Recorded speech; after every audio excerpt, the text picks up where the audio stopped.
¿Qué tal amigos? Bienvenidos a un nuevo video en el canal. Estoy muy contento de estar nuevamente con todos ustedes. Esta introducción va a ser algo corta porque la verdad quiero que pongan muchísima atención a todo lo que va a pasar en este video que la verdad siento que es muy importante y sobre todo lo voy a publicar a propósito con una fecha que ya pasó porque si ustedes vieron el video anterior, tiene mucho que ver con lo que vamos a ver a continuación. Marjorie Taylor Greene dijo ayer en varias preguntas que les estaban haciendo la prensa que hay mucho, ojito a las palabras, hay mucho cobarde dentro del Partido Republicano que está frenando los archivos de las víctimas de abuso por parte de Jeffrey Epstein. Así que bueno, los dejo.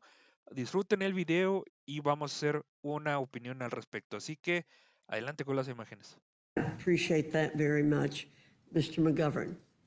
Thank you very much. First, I think I want to ask unanimous consent to insert into the record the Khanna-Massie resolution because you keep on saying that it doesn't protect the victims, but there's in yellow here, there's some pretty explicit language about protecting the identity of the victim, so I don't want there to be any confusion. Without objection. And, Mr. Comer says it's unnecessary, but this bill we're doing right now is unnecessary because you're already doing something. So I can't help but feel that this is like cover.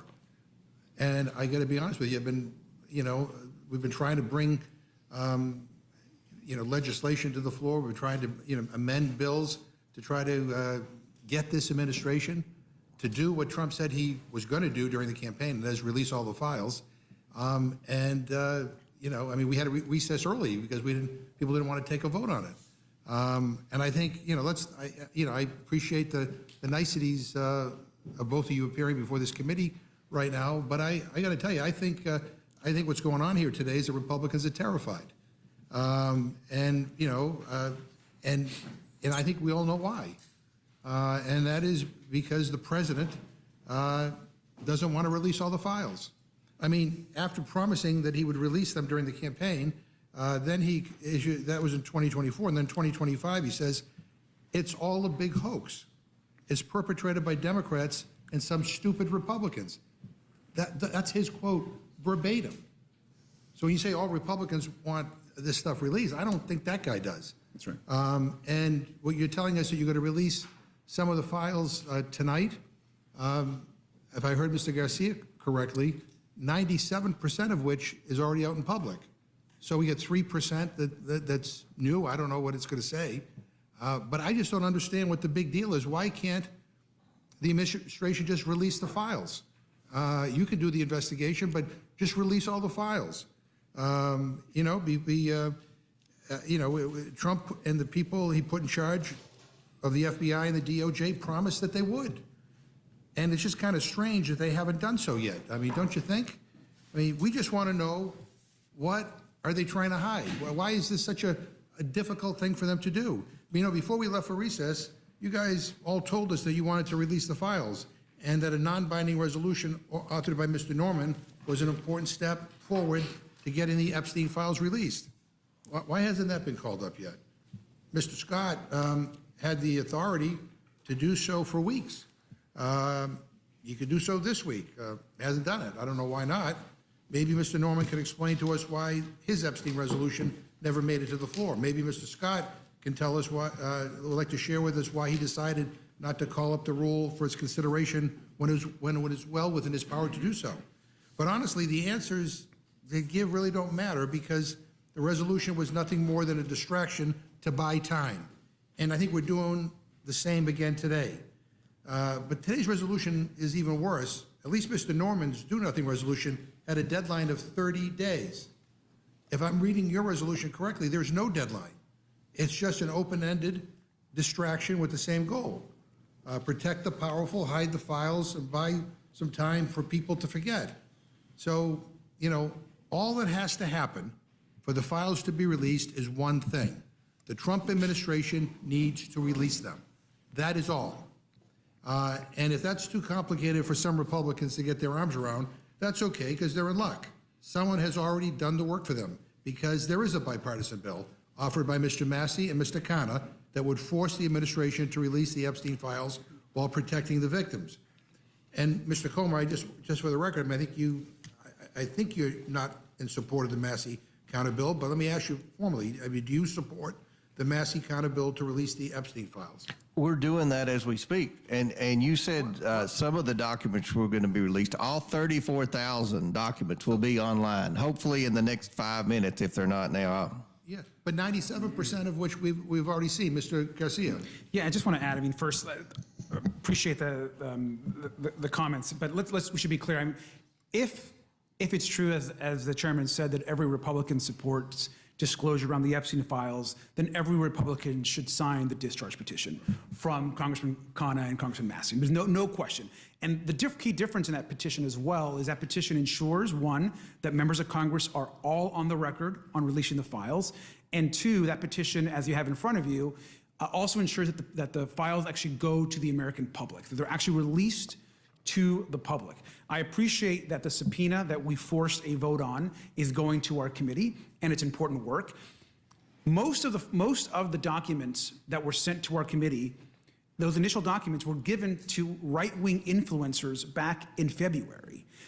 The files and the full report, according to the Attorney General, were sitting on her desk ready to be released. We know that the Attorney General herself has shared with the President directly that he is also in the files. The reason, and we don't understand why this cover-up by the President continues to not release the full files. And so the discharge petition is an important additional step forward for the Congress, the full Congress, to be on record to release the full files. And so that piece is important. And it's clear that, well, maybe there are some Republicans in Congress, and hopefully all, that want to see disclosure. That is not the case with the Republicans in the White House and the Department of Justice. So 7 months to get released, 97% of which already been released. But again, Mr. Comer, do you support the Massie-Khanna resolution, yes or no?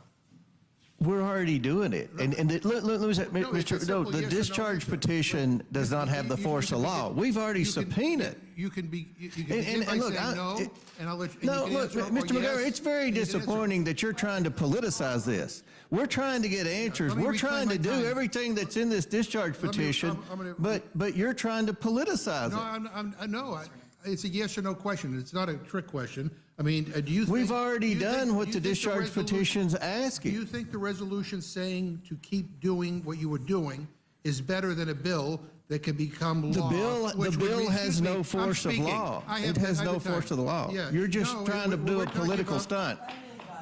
Look, ask the question, Mr. McGovern. Let him answer. Well, I was asking a question. He interrupted me. Okay. Let him. It's a simple yes or no question. Simple yes or no question. We're already doing it. All right. Well, that's not a yes or no, but do you think the resolution saying to keep doing what you were doing is better than a bill that can become law, which would require the release of all the files? It doesn't have the force of the law. It's just a political stunt. It's just a political stunt, and you know. This is a resolution. The Massie-Khanna bill would become law. If all you Republicans want everything released, then you could vote for it, and then if he decides to veto it, you could override the veto. The subpoena goes further than the discharge petition. Discharge petition is just a political stunt. Just a political stunt. All right, so and look, we have done everything bipartisan in this investigation. This is an opportunity, and I think most of the Democrats on the Oversight Committee want to be bipartisan in this, Mr. McGovern. So you're not going to answer my question, but look, we're meeting here under an emergency procedure to consider this resolution, which, if I'm reading it right, simply tells your committee to continue doing what you're doing. Do you need this resolution to continue doing what you're doing, Mr. Garcia? We don't. The resolution as presented is not necessary. Again, we want disclosure. We want the files released. But what should have happened is we should vote on the discharge petition and move it forward and then continue our work. Can I say one more thing, sure. Mr. Ranking Member? I also want to be clear that the DOJ has not been forthcoming or presented everything that we've asked for in the subpoena. And I think it's important that even in our recent interaction with the DOJ, they're essentially now not giving us any new additional information as to when we're receiving the rest of the files. And so having Congress act and taking a vote on the full release of the files is an important additional step, which is why the discharge petition is important. And the resolution should not somehow take precedent or discourage members from somehow signing the discharge petition. So help me understand what we're considering right now. Does this resolution grant you any new authority? No. I think the resolution will send a signal if we end up in court. If, as the victim stated today, there's some of the most powerful and some of the richest names in the world were involved in a cover-up, we're going to end up in court. And I think the resolution will demonstrate that Congress is working in a bipartisan manner, not trying to be partisan, to get the truth to the American people and hold people accountable. Yeah, why don't we do both? I mean, Mr. Massey, last time I checked, is a Republican. Other Republicans will sign that. I mean, why can't we do both?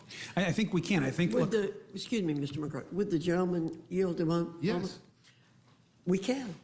We certainly can do Okay, both. well, let's do- We'll pass this resolution here, and then if sufficient people sign the discharge petition, then it will come out.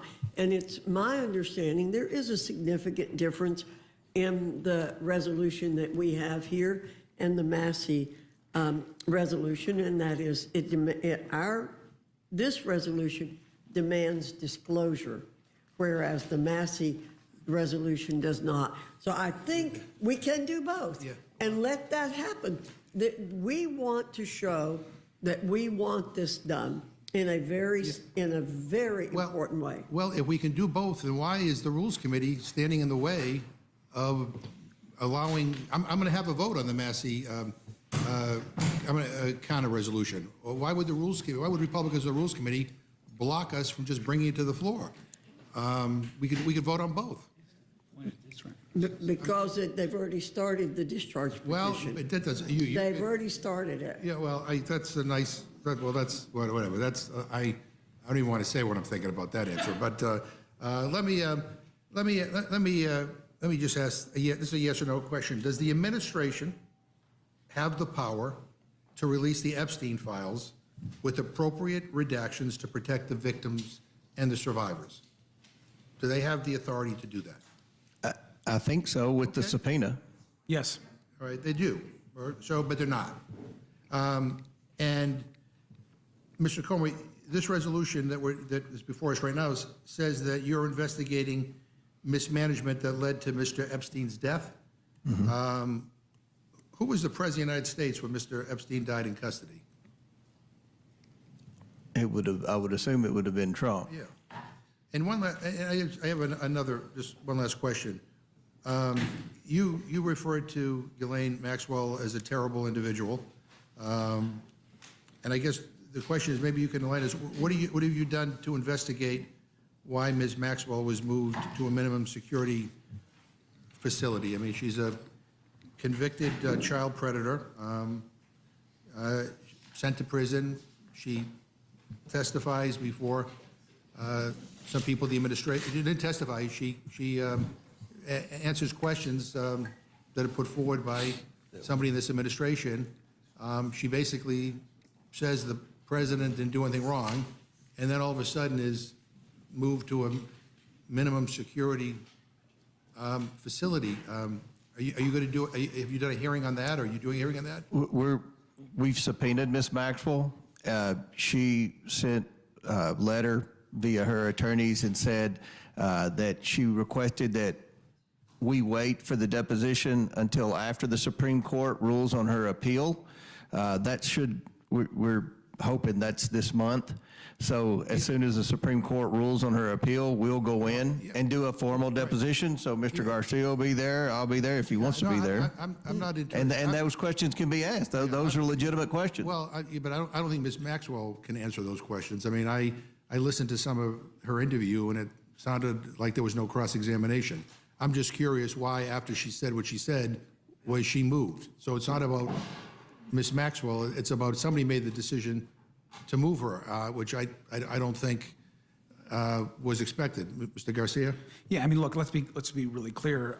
First of all, Democrats on the committee, we did not support moving Ghislaine Maxwell's testimony after the Supreme Court heard her appeal. In fact, that was a decision that the majority made that we did not support. We think that Ms. Maxwell, before she was interviewed by Donald Trump's former personal lawyer, should have been in front of a bipartisan committee in a deposition. And so, to be clear, and I think it's safe to say that it's an outrage and shameful that Ghislaine Maxwell was moved to a facility where she is now more comfortable and has more access to folks both on the outside and her ability to move freely, when she has victimized over hundreds and hundreds of women. And I'll add one more thing to that.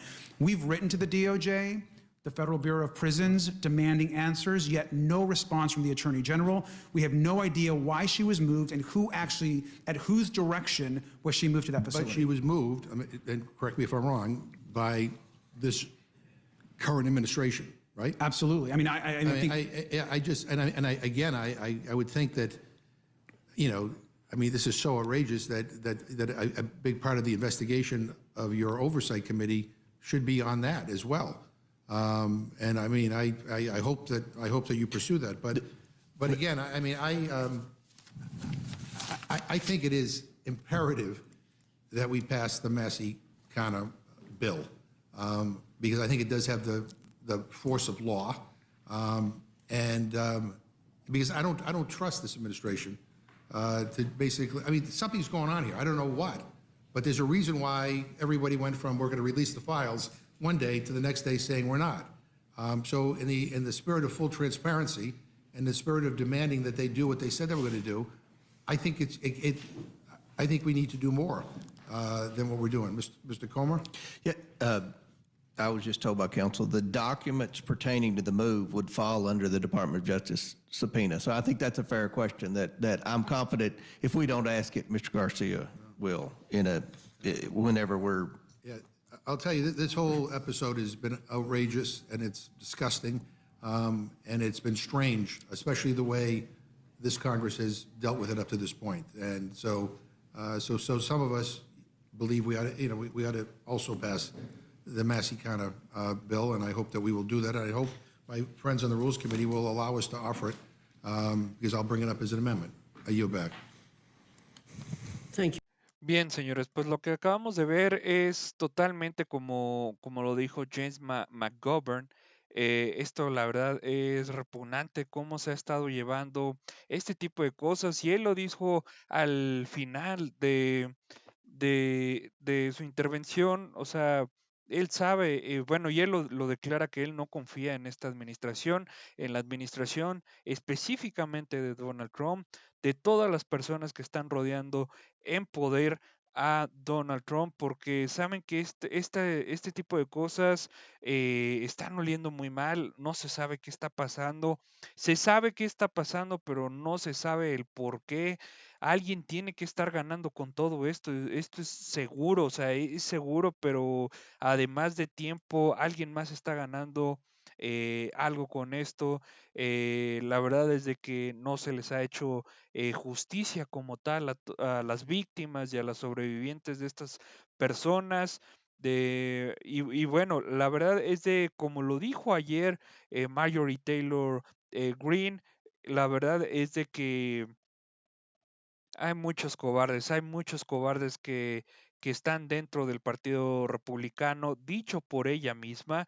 Hay muchas personas que le han estado mandando mensajes, como ella lo declaró ayer, que están pues literalmente ya dando patadas de ahogado, me parece, para que esto lo puedan retrasar más.